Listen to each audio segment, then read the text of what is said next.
the first one that jumps up is usually the last one I talk about, which is hidden rules. Greg, what do you mean by hidden rules?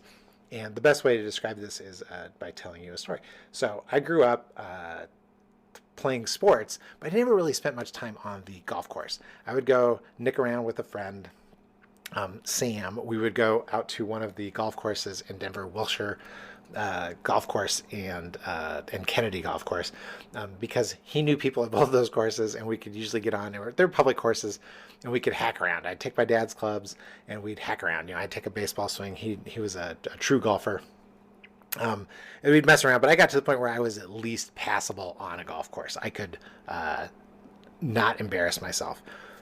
When we were young marrieds, one of the features of being a young married is that you get invited to a lot of weddings. And at one of these weddings, I got invited to a fancy country club. And having never been to a country club before, I dressed as I felt I would dress, and then pulled up to the club and found a place to park, and getting dressed. I'm self-conscious about everything. They come running up I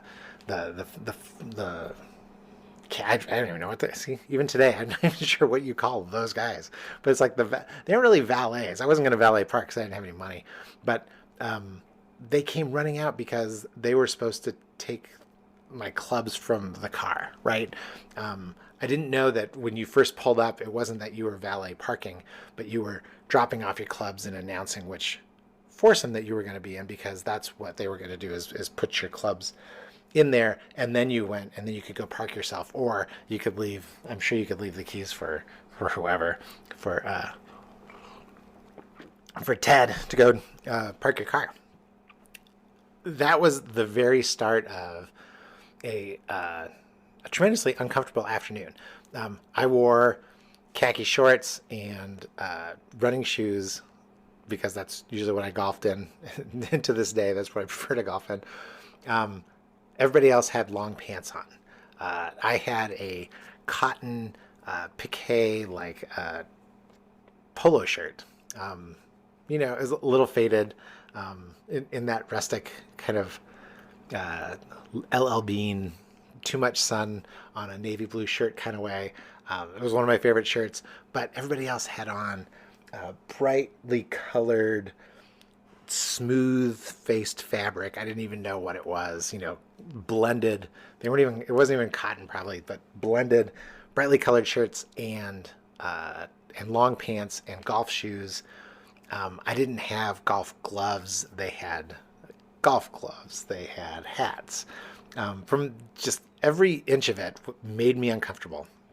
And what it was in the end is, I can look back on that experience, and right, you just get exposed to it once, and you start, I knew what to do next time. Next time I got invited to one of those things, I did go get a different wardrobe, right? I went and invested in better golf clubs because the off-brand clubs that I was knocking around in, it wasn't that bad. But I didn't really know I didn't know the hidden rules of the country club. So when I talk about knowing the hidden rules, not necessarily that you're going to be jumping yourself into a country club, but whatever it is that you aspire to, whether it's, do you know the hidden rules in your company for people who are in management positions?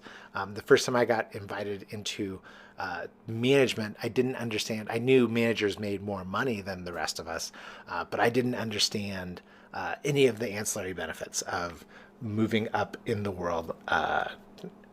You could have dinner on the company. You were expected to have dinner on the company, or lunches on the company where you were entertaining people. The benefits were different than the regular benefits for the regular employees. Ask yourself and know and find out what some of these hidden rules are going to be. And the easiest way to do that is usually, by fiction. You can kind of just read about these people's lives, or by asking them and then figuring it out before you get there. So one of the ways to help yourself make it into what your best year ever becomes is to start thinking about the hidden rules. So that's what I mean. What are your resources there? Because those are energy depleters, right? That's the people give up. I don't fit in. I don't care, and then they walk away from that. So that's number 7 on the list.